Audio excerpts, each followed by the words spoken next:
12일째 되는 아픔이 계속되고 있습니다. 상상하기도 싫고 생각하기도 싫고 꿈에도 일어나지 말아야 할 일들이 우리 눈앞에 펼쳐졌습니다. 사연 없는 사람이 어디 있고 소중하지 않는 사람이 어디 있겠습니까? 독실한 기독교 신자라고 하는 한 어머니가 나는 100일 기도하고 있습니다. 아이가 바닷물 속에 있는데 아직 찾지 못한 채 그는 이렇게 울부짖었습니다. 나는 모든 것 정리하고 떠날 겁니다. 나는 대한민국을 버릴 겁니다. 대한민국이 내 자식을 지키지 못하고 버렸으니 나도 내 나라 버릴 겁니다. 고등학교 2학년 다니는 그 딸은 판사가 꿈이었고 지금까지 전교 1등을 한 번도 놓친 적이 없다라고 말합니다. 방송실에 윙윙 그 잡음이 너무 많이 나는데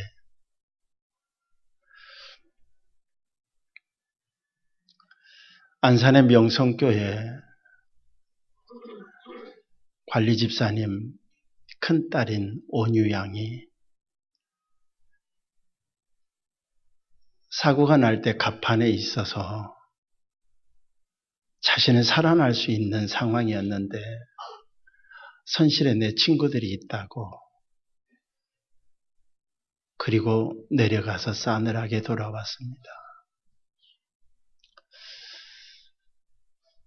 오늘 아침에 보니까 국무총리가 책임을 지고 사퇴하겠다 기자회견을 한 것을 보았습니다. 많이 속상하고 많이 화도 나고 많이 미안하고 또 한편으로는 감사하고 그 학교 2학년에 다니는 김정민이라는 학생이 있습니다. 그 학생의 아버지는 안산의 한 교회의 장로님이십니다. 그 장로님이 아들을 보내며 SNS에 자기 기도문을 올렸습니다. 그 기도문의 제목은 그리 아니하실지라도 그리 아니하실지라도 연화가 물고기 뱃속에서 하나님의 계획을 깨닫고 회개하고 나온 것처럼 돌아와도 감사하고 그리 아니하실지라도 정민이가 하나님의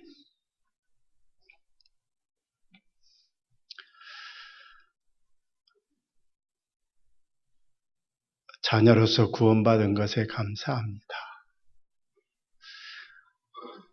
이번 일을 통하여 하나님의 모든 백성들이 생사화복의 주권에 하나님께 있음을 항상 고백하고 우리의 생명이 영원하지 않음을 인식하고 잠시 있다가는 나그네 인생 하나님의 계획 속에서 말씀과 기도의 현장 오직 그리스도 오직 복음으로 오직 전도자의 삶을 살기를 기도합니다.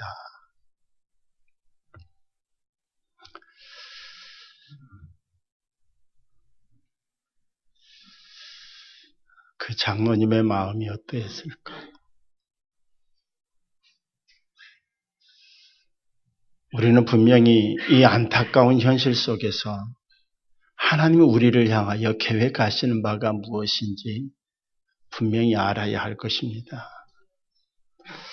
우리는 모두 다가 인생을 생각할 때에 철학자가 됩니다.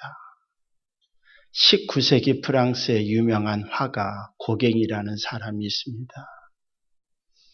이 고갱이라는 화가가 45m나 되는 아주 거대한 그림을 한 달 동안 밤낮을 다하여서 완성시켰습니다. 그 그림 한번 보실랍니까? 무슨 그림인지 잘 모르시겠지요. 그림의 왼쪽 상단부에 보면은 이 그림이 무슨 그림인가 암시해주는 내용이 적혀 있다고 합니다. 우리는 어디로부터 왔는가? 우리는 누구인가? 우리는 어디로 가는가? 고갱은 이 그림을 완성시킨 다음에 자신의 친구에게 내가 내 인생의 철학을 담는 걸작품이다. 내가 평상시 그려보고 싶었던 대작이다. 라고 이렇게 연락을 하고 그는 스스로 목숨을 끊으려고 자살을 시도했지만 미수에 그쳤습니다. 저 그림의 모습을 보면 사람의 출생과 삶과 죽음의 문제를 다루고 있다고 하지요.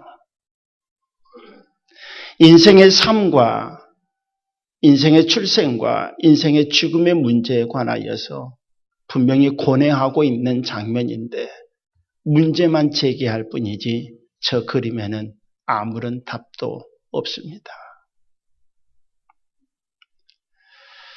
고갱뿐만이 아니라 많은 사람들이 인류의 역사에 많은 철학자들이나 예술가들이 인간 존재의 근본에 관하여 생각을 합니다. 인생은 어디로부터 와서 어디로 가는가? 인간은 과연 어떤 존재인가? 하지만 그 명쾌한 답을 내민 사람은 아무도 없었습니다. 인생 근본에 관한 뚜렷한 목적 없이 살아가는 사람이 얼마나 안타깝고 허무할까? 모두가 다 그 답을 찾지 못하는데 오늘 성경은 그 답을 제시해주고 있습니다. 성경은 하나님께서 그 선지자들을 통하여서 하나님의 계시하심을 보여주시는 말씀입니다. 성경의 영감으로 된 말씀, 조금 부족함이 없는 정확무오한 진리 가운데 있는 말씀입니다.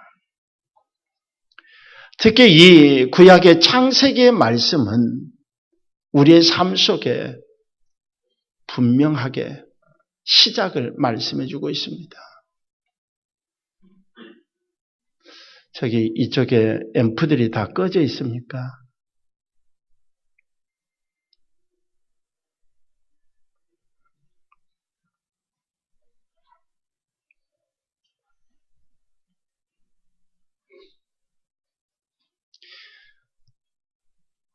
인류 시작에 대한 우주 만물을 창조함에 대한 말씀, 사람을 지으신 말씀, 그리고 역사에 대한 기원, 이 모든 말씀들이 창세기를 통하여 기록되어 있습니다.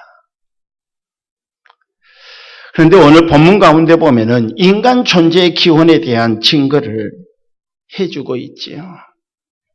본문은 인간 타락의 직후에 하나님께서 인류의 시종인 아담에게 말씀을 선포합니다. 그 말씀이 오늘 19절입니다. 너는 흙이니 흙으로 돌아갈 것이니라. 간단하지만 인간 존재의 근본에 대한 진리를 함축적으로 보여주고 있습니다. 인생은 흙에서 왔고 흙으로 돌아간다. 흙은 먼지를 말합니다. 인간은 먼지로 만들어진 존재라는 겁니다. 그래서 죽어서도 다시 먼지로 돌아갑니다. 우리는 많은 죽음 앞에서 우리의 삶을 생각합니다. 우리의 삶도 너무 슬퍼집니다. 하지만 오늘 말씀을 통하여서 나는 어떻게 살아야 될까? 내 인생이 무엇인가를 다시 한번 조명해 볼 수 있는 귀한 은혜가 있기를 간절히 원합니다. 먼저 우리 인간이 창조될 당시의 모습은 어떠했을까? 오늘 창세기 1장에 보면 태초에 하나님이 천지 만물을 창조하시고 마지막에 인간을 창조하셨다라고 기록을 합니다. 그때 인간을 어떻게 창조하시는가? 창세기 1장 27절과 2장 7절을 보면은 여호와 하나님이 자기의 형상대로 사람을 만드시고 남자와 여자를 만드셨다라고 하시고 2장 7절에 보면은 땅의 흙으로 사람을 지으시고 생기에 코를 불어 넣으시니 사람이 생명이 되었다라고 말씀합니다. 모든 만물의 창조 가운데 하나님께서는 분명히 인간을 만물의 영장으로 만드시는데 하나님께서 지으신 것은 흙이요. 그 안에 생기를 불어 넣어주심으로 하나님의 속성을 닮은 존재로 만드셨습니다. 인간은 육체와 영혼으로 구별되어 있습니다. 비록 먼지로 만들어져 있지만 여호와의 생기를 불어 넣으실 때에 비로소 하나님과 하나님의 형상을 닮은 거룩한 인간의 모습이 되었다라는 겁니다. 그러나 하나님은 배반하고 범죄함으로 말미암아 인간이 타락되고 말았습니다. 그로부터 모든 고통이 시작되고 인간은 비참한 운명에 처하게 되었지요. 마지막은 죽음입니다. 창세기 2장에 보면 하나님께서 모든 만물을 창조하시고 특별히 인간에게 에덴을 주시며 한 가지 언약을 맺게 하십니다. 이것은 창조주 하나님께서 피조물인 인간에게 주는 첫 계명인과 동시에 언약입니다. 그 내용이 무엇입니까? 너희가 이곳에 있는 모든 것들은 임의로 먹어도 되는데 중앙에 있는 선악과의 열매는 먹지 말아라. 그것을 먹으면 어떻게 된다고 합니까? 죽는다라고 말합니다. 선악과를 따먹지 말라는 것은 하나님께서 인간과의 온전한 관계를 맺기를 원하신다라는 겁니다. 너희가 이 언약을 지키지 아니할 때에 너와 나의 관계는 끊어지게 된다. 나는 그것을 원치 않으니까 이것을 먹지 말아라. 그것을 먹는 날에는 죽으리라 라고 말합니다. 이 죽음은 육의 죽음이 아니라 영의 죽음입니다.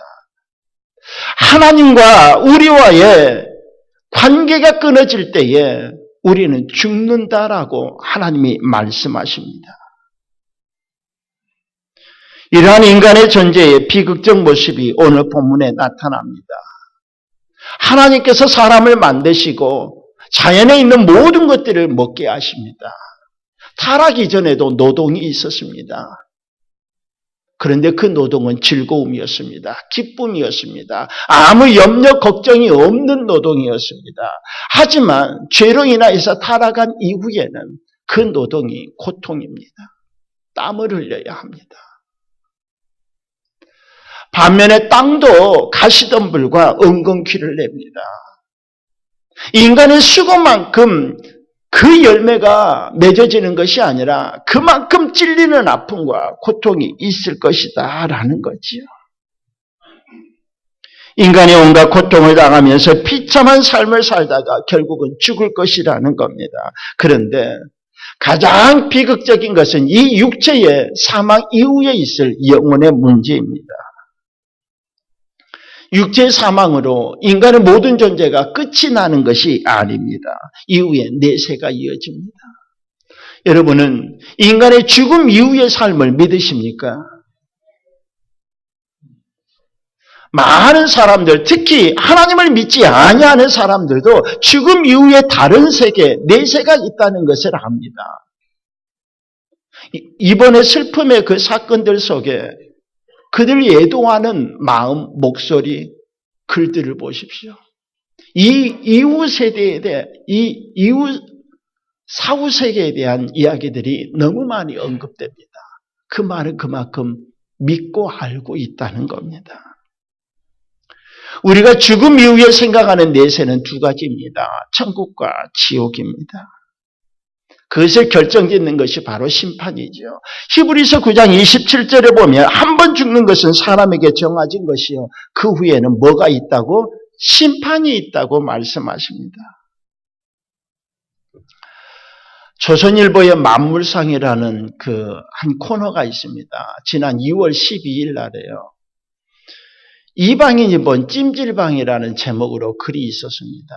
이 찜질방에 관해서 좀 소개를 해 놓았는데요. 1998년도에 우리나라에 찜질방이 생기고 나서 그 찜질방 업체가요, 일본 도쿄 그 근처에 황토 찜질 불가마라는 그 우리나라에 있는 찜질방 모습을 그대로 설치해 놓았습니다. 그리고 흔히 이야기하는 때밀이 두 사람도 보냈습니다. 일본 사람들이 온천을 참 좋아하잖아요. 일본 사람들이 많이 왔습니다. 그분들은 뭐 이태리 타올로 이게 하는 게 아니라 보통 이렇게 샤워를 하는데요. 소문 듣고 와봤더니, 한국에 왔다 간 사람들 이야기 듣고 가봤더니 아니나 다를까 아주 40도 되는 그 뜨거운 데 푹 있다가 몸에 때가 이렇게 조금 부러지니까 이태리 타올로 팍팍 문대줍니다. 그 신문에는 뭐라고 이야기하는가 하면요, 초창기에 그 일본 사람들이 그 와가지고 때를 이렇게 미는데 때가 얼마나 많이 나오겠습니까? 우리도 뭐 자주 해도 이거 밀면은 나오는데요. 그 사람들도 엄청 나왔나 봐요. 여러분 때 밀어보셨죠? 때 밀면은 이 때가 어떻게 합니까? 돌돌돌돌돌 말립니다. 그 사람들이요, 그 때를 버리지 못하게 하고 다 뭉쳐가지고 가지고 갔대요. 얼마나 신기했으면 그랬겠습니까? 요즘 외국 관광객들이 우리나라 오면은 찜질방 한번 가보는 것도 한국의 문화를 체험하는 일이다라고 합니다. 외국인들에게 한국의 10대 문화가 무엇인가라고 물어볼 때에 어떤 사람은요, 그 안에 찜질방을 집어넣기도 합니다. 뉴욕의 신문에 미국의 한 기자가 우리나라 찜질방 문화를 소개를 했어요. 그런데 이 소개가 비판적인 것이었습니다. 찜질방이 분명히 우리에게 긍정적인 효과도 주었습니다.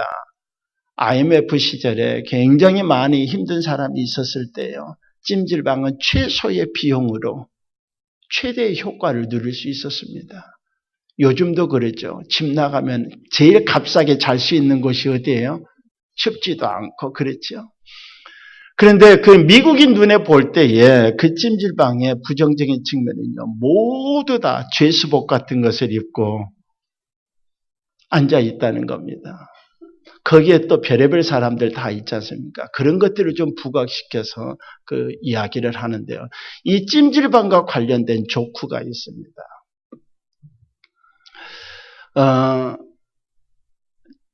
내세에 천국과 지옥이 있는데요. 지옥은 지금 대기 중이라고 합니다. 지옥에 아무도 들어가지 못하고 지옥에서 대기 중이다. 왜 그러냐면 지옥이 공사 중이기 때문입니다. 왜 지옥이 공사 중인가라고 하면요, 한국 사람들이 지옥에 왔습니다. 그럼 지옥은 뜨거운 불에 들어가야 되는데 한국 사람들이 찜질방에 불가마에 몸이 단련돼 있어가지고 지옥에 들어와도요, 웬만한 온도에는 시원해 하고 있다는 겁니다. 그래서 공사 중입니다. 왜 공사 중입니까? 네, 찜질방을 더 뜨겁게 하려고.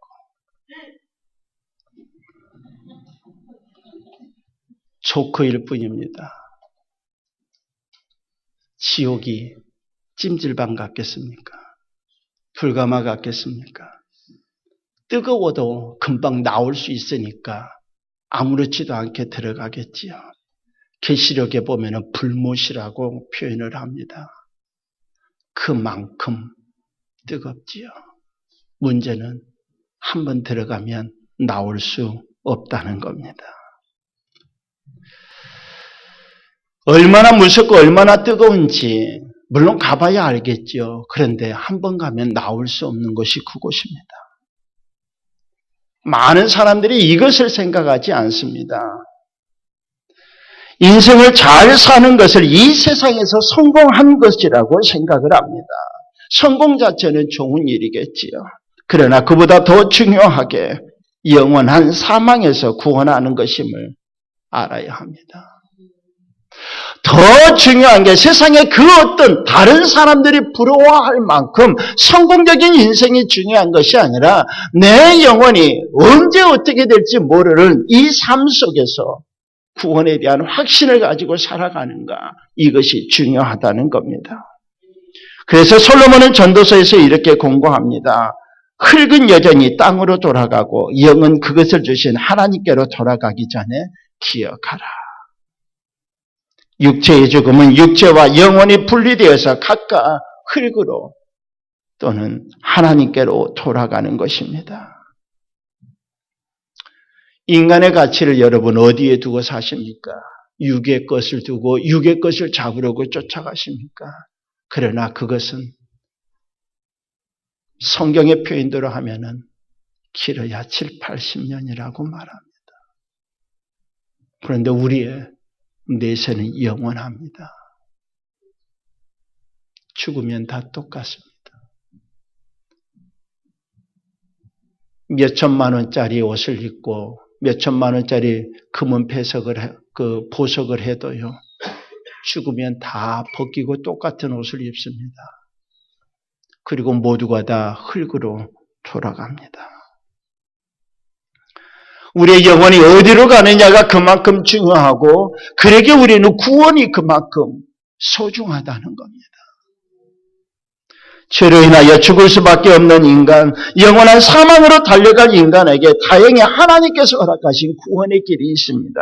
오늘 본문 20절에 보면은 이 구원에 관한 힌트가 나오지요. 아담이 그의 아내의 이름을 하와라 불렀으니 그는 모든 산자의 어머니가 됩니다. 아담이 그의 아내의 이름을 하와라고 부르는데 이 하와의 의미는 생명입니다. 아담이 하와의 이름을 이렇게 지어진 이유가 여기 있습니다.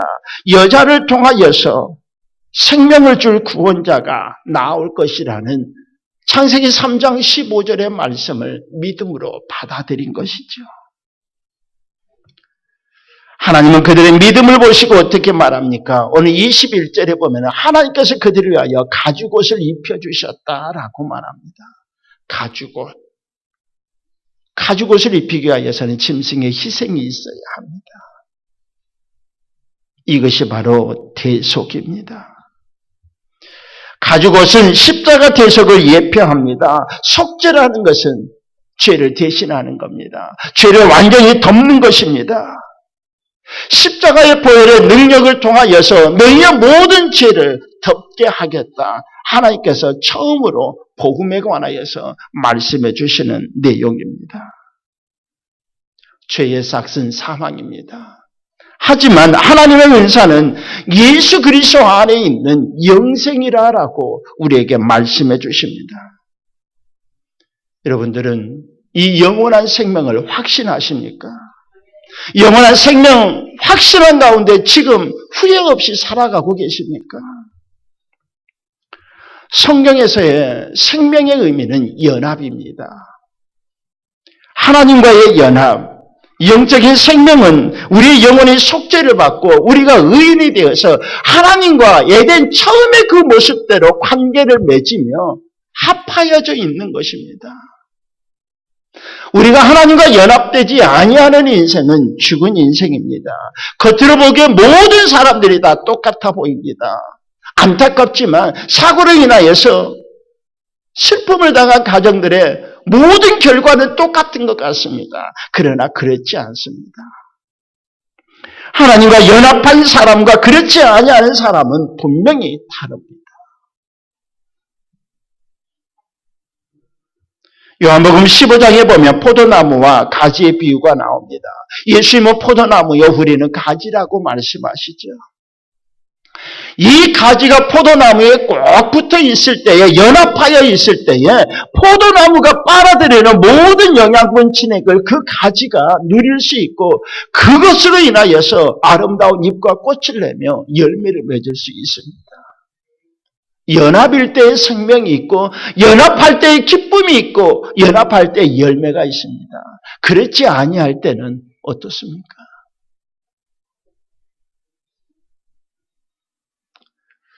예수님은 오늘 우리에게 한 사람 한 사람을 부르십니다. 그리고 세상에 많은 사람들을 부르십니다. 계시록 3장 20절에 보면 내가 문 밖에 서서 두드리노니 누구든지 내 음성을 듣고 문을 열면 내가 그에게로 들어가 그와 더불어 먹고 그는 나와 더불어 먹으리라. 내가 문 밖에서 두드린다. 내가 문을 열고 내게로 오면 나와 너가 연합하여서 함께 할 것이다 라고 말씀해 주십니다. 여러분의 문은 활짝 열려 있으십니까? 어서 오십시오. 주님 활짝 열려 있습니까? 예수 그리스도를 나의 구주로 영접할 수 있는 그 문을 우리가 열어야 합니다. 그때 우리는 주님과 합하여질 수 있고 주님의 영원하신 생명이 내 안에 꿈틀거리며 내가 이 땅에서 죽는다 할지라도 우리는 염려 없는 하나님의 나라 소유된 백성으로 살아갈 수 있는 것입니다. 너는 흙이니 흙으로 돌아갈지니라. 여러분의 인생이 어디로 갑니까? 우리의 육은 흙으로 돌아갈 인생입니다. 그리고 우리의 영혼은 하나님과 연합하여 있어야 영원한 생명으로 하나님 나라에 갈 수 있습니다. 우리는 먼지와 같은 존재입니다. 나의 육체적인 생명 안에 나의 계획은 전혀 없습니다. 내 삶 속에 나의 계획은 없습니다. 내 계획대로 되어지지 않습니다. 여러분 착각하지 마십시오.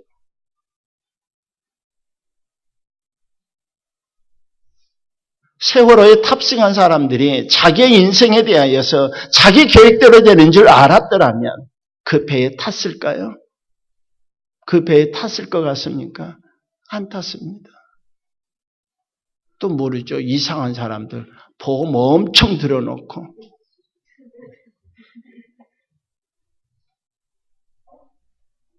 내 계획대로 되어지는 거 아닙니다. 우리의 삶에 우리의 인생 아닙니다. 내 계획대로 안 되기에 늘 울부짖고 늘 가슴 아파합니다. 우리의 기회는 맨날 있는 거 아닙니다. 지금의 기회가 어떤 기회인지 몰라도 지금의 상황이 나의 마지막일 수 있다는 이 종말론적인 신앙을 가지고 우리가 하나님 앞에 서야 합니다. 내게 펼쳐지는 많은 기회들이 다시 오지 아니할 마지막일 수 있다는 겁니다. 아직도 이 땅에 영원한 생명을 소유하지 못하고 살아가는 자들이 너무 많이 있습니다. 착각하며 살아가는 자들. 여러분들이 이 영원한 생명의 확신을 가지고 있다면 여러분의 가장 가까이 사랑하는 사람, 함께하고 싶은 사람, 그 사람에게 무엇을 해야 할까? 지난 시간에 새생명 축제를 위한 태신자 작전 카드를 기록을 했습니다. 미처 못하신 분들도 있지요. 여러분 생각하십시오. 그분이 내일 어떻게 된다면 마지막 기회였을 그 기회조차도 한 번도 해보지 못하고 그렇다면 얼마나 마음 아플까? 여러분 기도하십시오. 그들을 위하여 기도하십시오. 마지막 기회가 될 수 있으니 기도하십시오. 많이 힘들고 많이 아프고 많이 슬프십니까?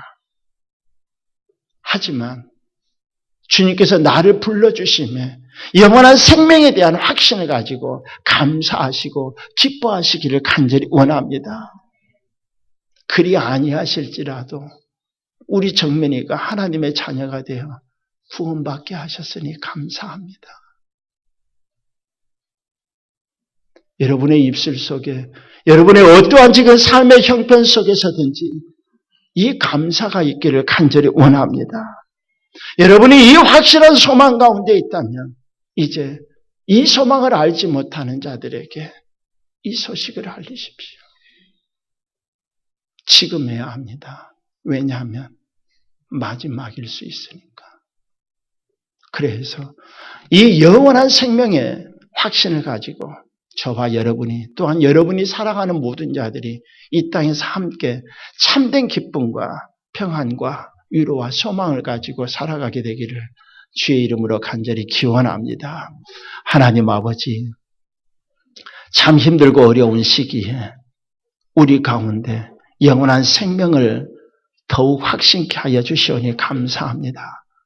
썩어져가는 잠시 머물 나그네와 같은 육의 삶을 위하여서 몸부림치기보다 내 영혼이 얼마나 주께로 더 가까이 나아가는지 영원한 생명의 소망을 가지고 나아가게 부족함이 없도록 인도하여 주시고 또한 우리의 확신에 구하는 일들을 많은 심령들에게 증거하여서 복음의 빛을 드러내기에 부족함이 없는 저희 모든 심령들 되게 하여 주옵소서. 예수님의 이름으로 기도하옵나이다. 아멘.